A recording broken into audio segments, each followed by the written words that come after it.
الحمدللہ والصلاۃ علی رسول اللہ، اما بعد۔ تمام تعریفیں اللہ سبحانہ و تعالیٰ کے لیے جس نے اپنا کلام نازل کیا، جو انسانوں کو اندھیروں سے روشنی کی طرف لے آتا ہے۔ سامعین محترم، آج 17ویں پارے کا خلاصہ لے کر آپ کی خدمت میں اس امید کے ساتھ حاضر ہوں کہ اس پیغام پہ ہم عمل کرنے کی پوری کوشش کریں گے۔ 17ویں پارے میں پہلے سورۃ الانبیاء آتی ہے، اور اس میں چونکہ اللہ جل شانہ نے تقریباً 17 انبیاء کرام کا جو ہے وہ تسلسل کے ساتھ ذکر فرمایا، اس وجہ سے اس سورہ مبارکہ کا نام سورۃ الانبیاء ہے۔ اس کی ابتدا قیامت کے تذکرے سے ہوتی ہے۔ اللہ جل شانہ ارشاد فرماتے ہیں کہ اقترب للناس حسابهم وهم فی غفلۃ معرضون، کہ قیامت تو بالکل قریب آئی کھڑی ہے، لوگوں کے حساب کتاب کا دن بالکل قریب آیا کھڑا ہے، اور لوگ اس حالت میں ہیں کہ غفلت کے ساتھ اعراض کیے بیٹھے ہیں۔ ایک تو غافل بھی ہیں اور پھر اللہ جل شانہ سے دور بھی ہیں۔ تو اس لیے ہمیں چاہیے کہ ہم اپنی غفلت کی چادر کو اتار دیں اور قیامت کا یقین رکھیں، اور اللہ جل شانہ کا خوف اور ڈر اور تقوی یہ ہمارے دلوں میں موجود ہونا چاہیے۔ فرمایا لاہیۃ قلوبہم واسروا النجوى الذین ظلموا هل هذا الا بشر مثلکم۔ مشرکین کا ذکر کیا کہ ان کے دل فضولیات میں منہمک ہوتے ہیں۔ لاہیۃ قلوبہم، یہ ایسا جملہ ہے کہ جو موجودہ زمانے میں بڑی شدت سے یاد آتا ہے، کہ موجودہ زمانے میں اگر آپ دلوں پہ غور کریں، ہم اپنے دلوں کا جائزہ لیں تو لاہیۃ قلوبہم کا مصداق بنتے ہیں۔ ہمارے دلوں میں ہر طرح کی فضولیات، ہر طرح کی لغویات، ہر طرح کے ایسے ناشائستہ کام، ایسی چیزیں جو اللہ اور اس کے رسول سے دور کرنے والی ہیں، ایسی چیزوں سے ہمارے دل بھرے ہوئے ہیں۔ اللہ جل شانہ نے حالانکہ یہ ان کی صفت بیان کی ہے جو مشرکین تھے، جو اللہ کے نبی صلی اللہ علیہ وسلم پہ اعتراضات کرنے والے تھے۔ تو اس لیے ہمیں چاہیے کہ ہم اپنے دلوں کو پاک اور صاف رکھا کریں۔ لاہیۃ قلوبہم، جو دلوں میں فضولیات ہوتی ہیں یہ انسان کو اللہ سے دور کرتی ہیں، حتیٰ کہ اعمال سے دور ہوتے ہوتے انسان ایمان سے بھی دور ہو جاتا ہے۔ تو اس لیے اپنے دل کو پاک اور صاف کرنا چاہیے، پاک اور صاف رکھنا چاہیے۔ بہرکیف اللہ جل شانہ نے فرمایا ایسے لوگ جن کے دل فضولیات میں منہمک رہتے ہیں، وہ یہ اعتراض کرتے ہیں کہ هل هذا الا بشر مثلکم، کہ یہ تو ہماری طرح ہی ایک بشر ہیں، ایک انسان ہیں۔ تو اللہ جل شانہ نے فرمایا کہ آپ صلی اللہ علیہ وسلم سے پہلے بھی انبیاء کرام جو تھے وہ بشر تھے۔ اللہ جل شانہ نے ان کا انتخاب فرمایا اور ان کو جو ہے اپنی نبوت عطا فرمائی۔ تو اسی طرح اللہ کے نبی صلی اللہ علیہ وسلم بھی بشر ہیں، اور آپ صلی اللہ علیہ وسلم پہ وحی آتی ہے۔ اور پھر کیا فرمایا، فاسألوا اہل الذکر ان کنتم لا تعلمون، کہ پہلے بھی ایسے ہی رسول آئے، اگر تم اس بات کا علم نہیں رکھتے تو اہل کتاب سے پوچھو، جو صاحب علم لوگ ہیں، صاحب فن لوگ ہیں، جو اس چیز کا ادراک رکھتے ہیں، ان سے پوچھ لو، وہ تمہیں بتائیں گے کہ پہلے دور میں بھی انبیاء جو ہیں وہ بشر جو ہیں وہ انبیاء آیا کرتے تھے۔ اللہ جل شانہ نے توحید باری تعالیٰ کے اوپر ایک عقلی دلیل دی۔ فرمایا لو کان فیہما آلہۃ الا اللہ لفسدتا فسبحان اللہ رب العرش عما یصفون۔ اللہ جل شانہ نے فرمایا اگر ایک کے علاوہ کوئی اور بھی الہ ہوتے تو لفسدتا، تو زمین و آسمان میں فساد برپا ہو جاتا۔ ایک الہ کہتا کہ بارش برسانی ہے، دوسرا کہتا کہ نہیں برسانی، ایک کہتا کہ رزق بھیجنا ہے، دوسرا کہتا رزق نہیں دینا، موت دینی ہے نہیں دینی۔ تو اللہ جل شانہ فرماتے ہیں یہ جو نظام سارا ایک تسلسل کے ساتھ اور ایک ترتیب کے ساتھ چل رہا ہے، اس بات کی دلیل ہے کہ الہ ایک ہے، وہ چلانے والا ایک ہے، وہ خالق اور مالک اور رازق وہ ایک ہی ذات ہے۔ فرمایا کل نفس ذائقۃ الموت ونبلوکم بالشر والخیر فتنہ والینا ترجعون۔ اللہ جل شانہ نے فرمایا کل نفس ذائقۃ الموت، ہر نفس نے موت کا ذائقہ چکھنا ہے۔ اور پھر کیا فرمایا وَنَبْلُوكُمْ بِالشَّرِّ وَالْخَيْرِ فِتْنَةً، اور شر اور خیر سے اللہ جل شانہ آزماتے ہیں۔ اب یہاں پر فرمایا کہ شر سے بھی آزماتے ہیں اور خیر سے بھی آزماتے ہیں، تو خیر سے بھی آزمایا جاتا ہے۔ عام طور پہ بعض اوقات لوگ سمجھتے ہیں شاید جو ہے وہ مصیبت، تکلیف یا کوئی شر والی بات ہو تو وہی آزمائش ہے، ایسی بات نہیں. اگر اللہ نے آپ کو عافیت عطا فرمائی، آپ کو نعمتوں میں رکھا ہوا ہے اور آپ کے لیے آسانی والا معاملہ رکھا ہوا ہے، تو یہ بھی آپ کے لیے ایک آزمائش ہے کہ آپ اس آسانی میں، اس عافیت میں، اس صحت میں، اس رزق کی فراوانی میں کتنا اللہ کا شکر ادا کرتے ہیں، کتنا اللہ کی طرف متوجہ ہوتے ہیں. فرمایا وَإِلَيْنَا تُرْجَعُونَ.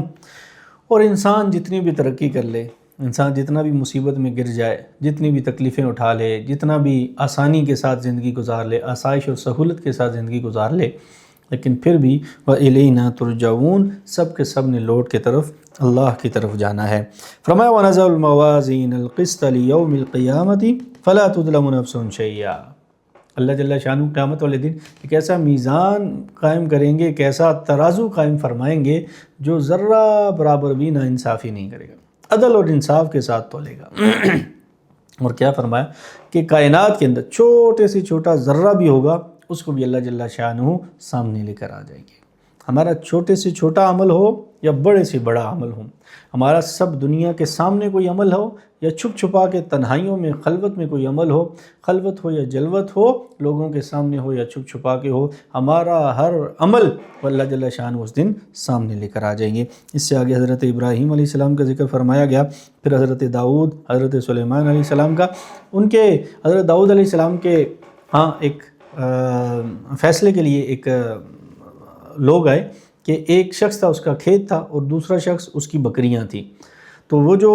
کھیت تھا، اس کھیت کو جو ہے وہ بکریوں نے کھا لیا. تو یہ قضیہ جو ہے حضرت داؤد علیہ السلام کے سامنے پیش ہوا. حضرت داؤد علیہ السلام نے کہا کہ اندازہ لگایا جائے کہ کھیت کا کتنا نقصان ہوا ہے، اور اس اندازے کے مطابق جتنی بکریاں بنتی ہیں وہ بکریاں اس کھیت والے کے حوالے کر دی جائیں.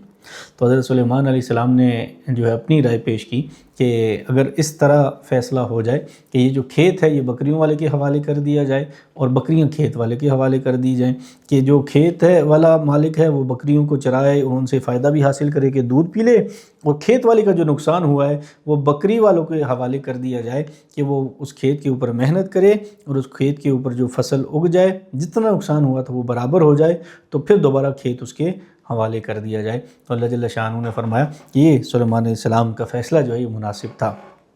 اس کے بعد حضرت ایوب علیہ السلام کا ذکر فرمایا. حضرت ایوب علیہ السلام کو اللہ جل شانہ نے جو نعمتیں عطا فرمائی تھیں، وہ آہستہ آہستہ ساری نعمتیں جو ہیں اللہ جل شانہ نے واپس لے لیں،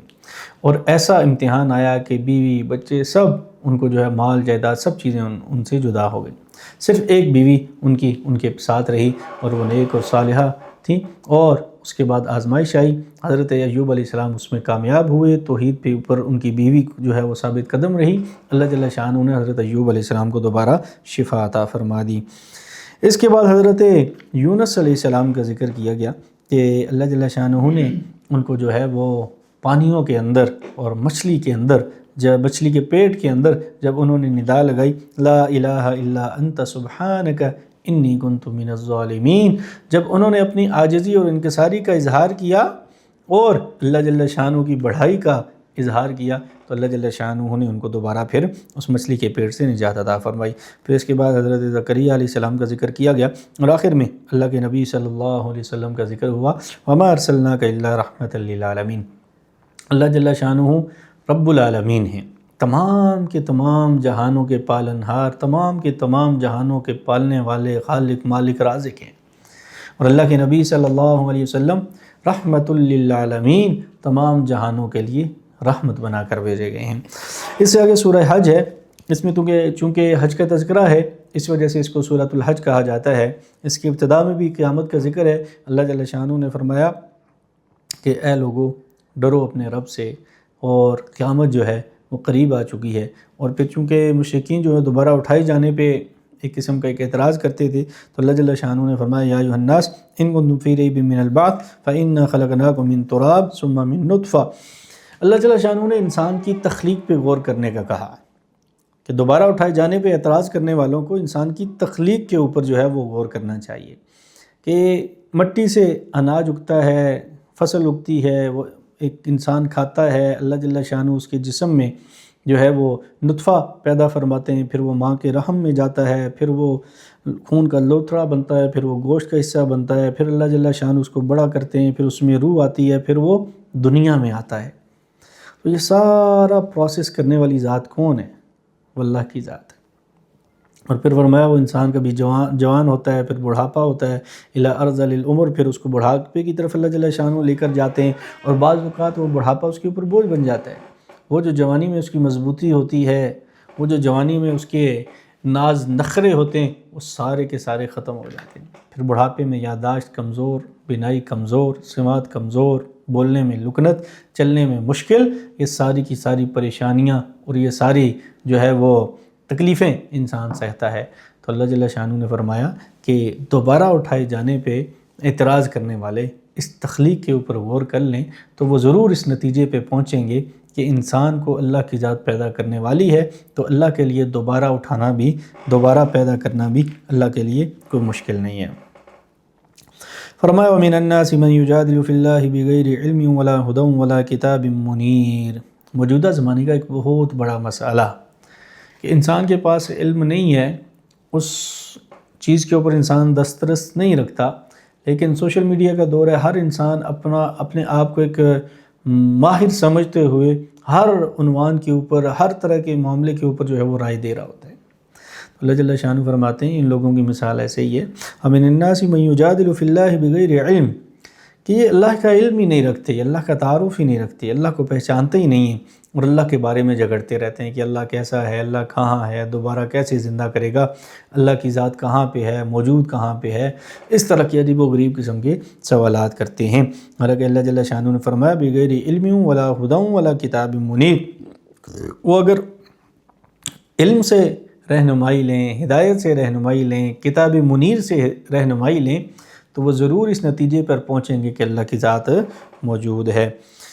اس سے آگے مومن اور کافر دونوں فریقوں کا جو ہے وہ اللہ جل شانہ نے ذکر فرمایا کہ ھذان خصمان اختصموا فی ربہم، کہ